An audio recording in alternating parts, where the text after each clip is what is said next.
दोस्तों कैसे हैं आप सभी लोग। आई होप अच्छे ही होंगे। दोस्तों आज की क्लास में हम समीकरण को सॉल्व करना सीखेंगे बिल्कुल बेसिक तरीके से। तो क्वेश्चन क्या है, ax प्लस 15 इक्वल टू 18। तो जो ax है इसको हम लेफ्ट साइड ही रखेंगे, इक्वल 18 जैसा है वैसा ही रहेगा। ये जो 15 है इनको राइट साइड ले जाएंगे। ये जो 15 है लेफ्ट साइड प्लस के हैं, जब ये राइट साइड जाएंगे तो ये किस में बदल जाएंगे, माइनस में, -15। इनको हमने क्यों एक साइड किया है, जो एक्स वाई जेड में टर्म होते हैं उनको एक साइड रखते हैं और जो वैल्यू 1 2 3 में होती है उनको एक साइड रखते हैं। तो देखिए जो एक्स था उसको हमने लेफ्ट साइड लिख लिया और जो 1 2 3 में डिजिट है उनको एक साइड कर लिया। समीकरण को सॉल्व करने से पहले सबसे पहली लाइन यही होती है, जो एक्स बाई जेड में टर्म है उनको एक साइड करना है और जो 1 2 3 है मतलब डिजिट है उनको एक साइड करना है।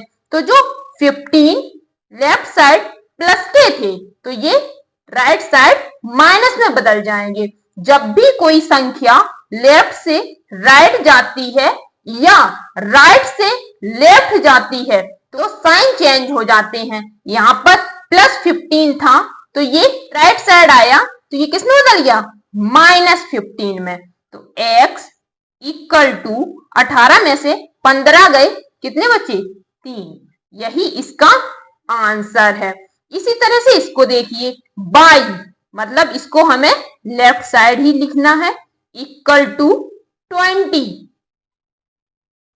अब ये जो 10 है ये लेफ्ट साइड है, इनको हमें राइट साइड ले जाना होगा। तो जब हम इस 10 को राइट साइड ले जाएंगे तो ये किस में बदल जाएंगे, माइनस में, क्योंकि लेफ्ट साइड ये प्लस में है। y इक्वल टू 20 में से 10 गया तो कितना बचेगा, 10। यही इसका आंसर है। इसी तरह से इसको देखिए, 3x, x का टर्म एक साइड, इक्वल टू जो डिजिट है उनको एक साइड, 4 जैसा है वैसा ही रहेगा। ये जो 5 है ये राइट साइड आएंगे, जब इनको हम राइट साइड लेंगे तो ये किस में बदल जाएंगे, प्लस में, क्योंकि लेफ्ट साइड ये माइनस में है। और यहां देखिए 3 के साथ x है। आपको कहीं पर भी वेरिएबल दिखे मतलब x बाई जेड में कोई वैल्यू मिले तो आपको उसको एक साइड करना है। तो यहाँ पर देखिए 3x है और ये 4 + 5 है, मतलब सिंगल डिजिट है और ये डिजिट है और साथ में वेरिएबल है। तो जो डिजिट होती है उसके साथ में अगर कोई वेरिएबल होता है या फिर अकेला कोई वेरिएबल होता है तो उसको एक साइड रखते हैं और डिजिट को एक साइड रखते हैं।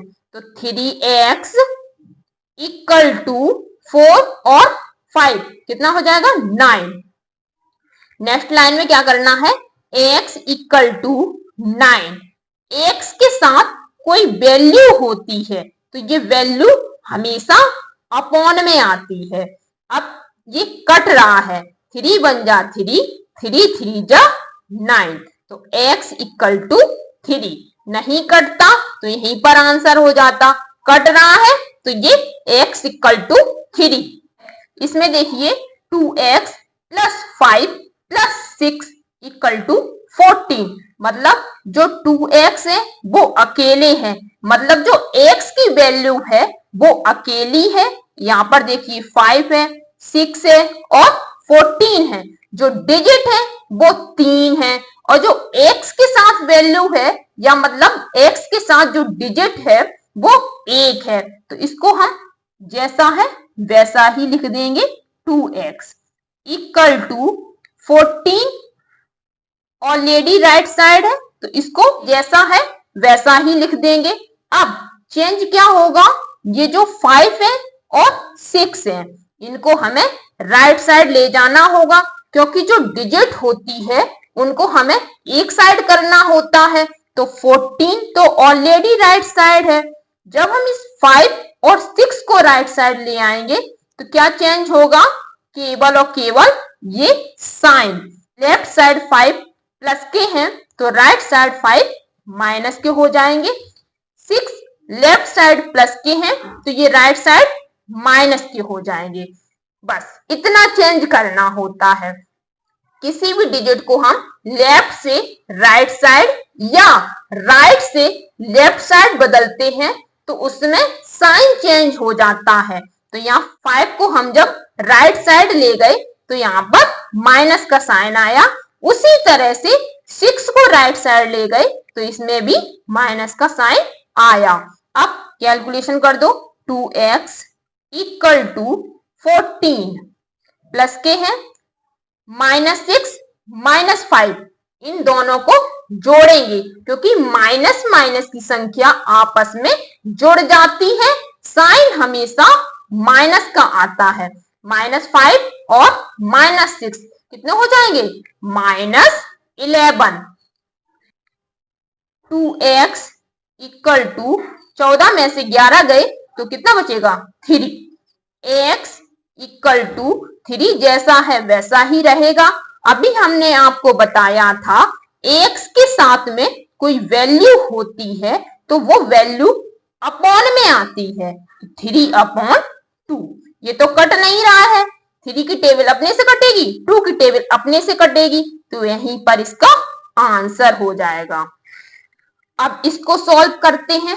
जो अभी हमने सॉल्व किए हैं उससे थोड़े से कठिन है। तो 5x plus 2 equal to 3x plus 8। तो करना क्या है? हमें जो वेरिएबल है उनको एक साइड करना है। मतलब जो वेरिएबल, देखिए x के साथ 5 जुड़ा है तो हम वेरिएबल ही मानेंगे। x के साथ 3 जुड़ा है तो इसको भी हम वेरिएबल मानेंगे। अब डिजिट क्या है? ओनली 8 और 2।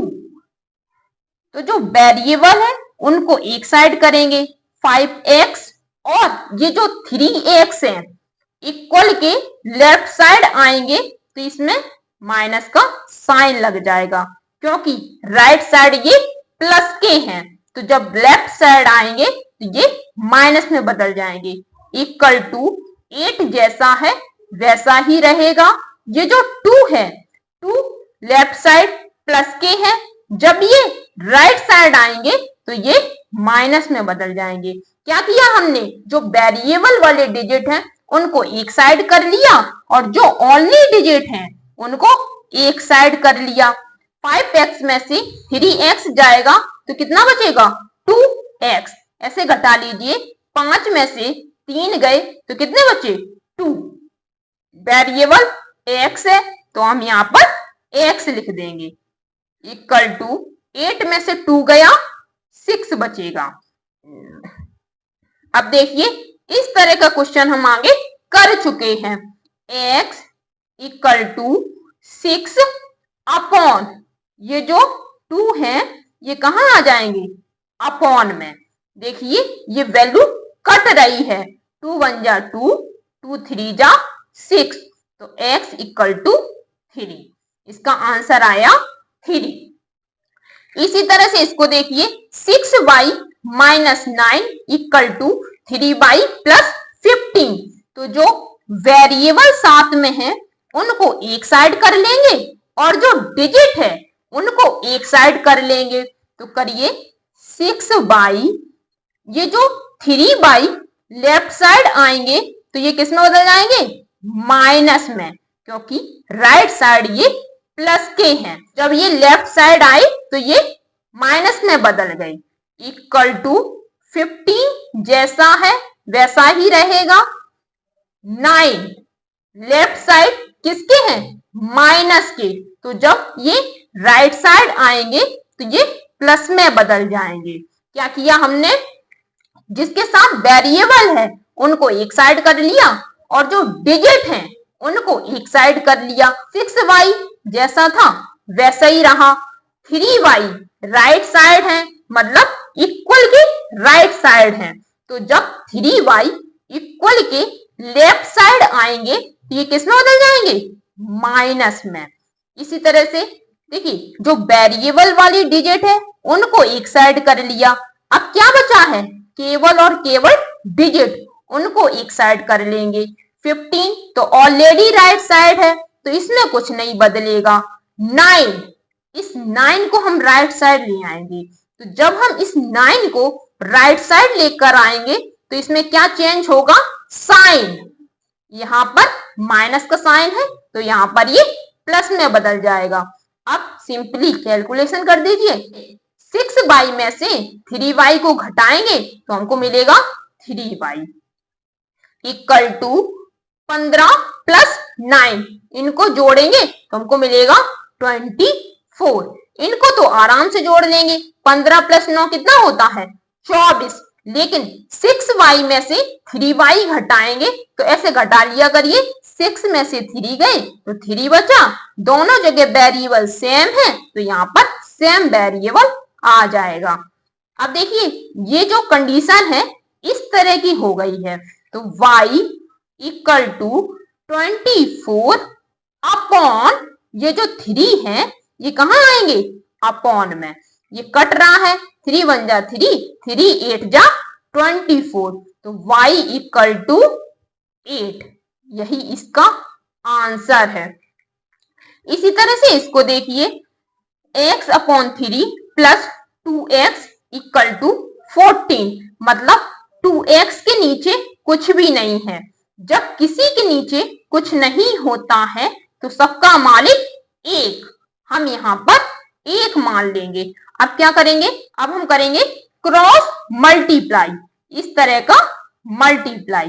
तो x का मल्टीप्लाई 1 में करेंगे तो हमको क्या मिलेगा, x प्लस 2x का मल्टीप्लाई 3 में करेंगे तो हमको क्या मिलेगा, 6x अपॉन 3 का मल्टीप्लाई 1 में करेंगे तो यहाँ पर 3 ही आएगा इक्वल टू 14।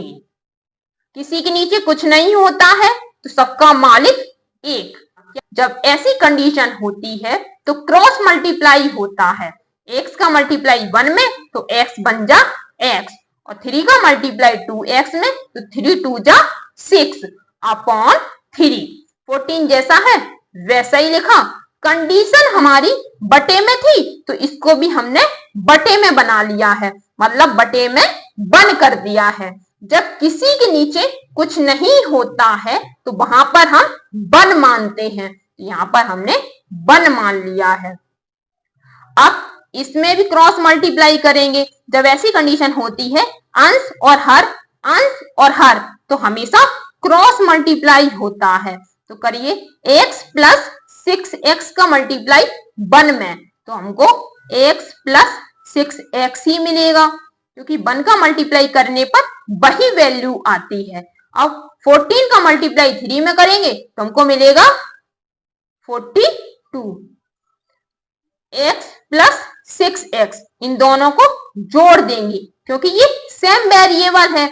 अब x के आगे कोई डिजिट नहीं है तो आप यहाँ पर 1 मान लीजिए।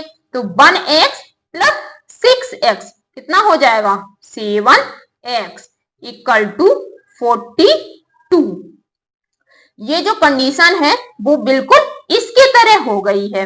तो x इक्वल टू 42 अपॉन 7, ये जो 7 है वो कहाँ आ जाएंगे, अपॉन में। अब इसको कट कर दीजिए, 7 बन जा 7, 7 6 जा 42, x इक्वल टू 6, यही इसका आंसर है। इसी तरह से इसको देखिए, 3x upon 4 plus x upon 6।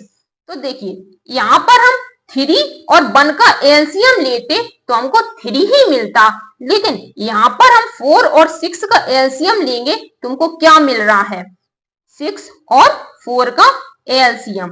तो 2 3 जा 6, 2 2 जा 4, 2 3 तो कटेगा नहीं, 3 जैसा है वैसा ही रहेगा। 2 1 जा 2, 3 कट जाएगा 3 की टेबल से, 3 1 जा 3, 1 जैसा है वैसा ही रहेगा। 3 2 जा 6, 6 2 जा 12। तो इन दोनों का जब हम एलसीएम लेंगे तो हमको मिलेगा 12। अब क्या करना है, 4 ये टेबल तब तक पढ़िए जब तक 12 ना आए। तो 4 तिया 12 कितनी बार गया? 3 बार। ये जो 3 है उनका मल्टीप्लाई इसमें कर देना है। तो 3 3 जा 9x प्लस इसी तरह से 6 की टेबल पढ़िए।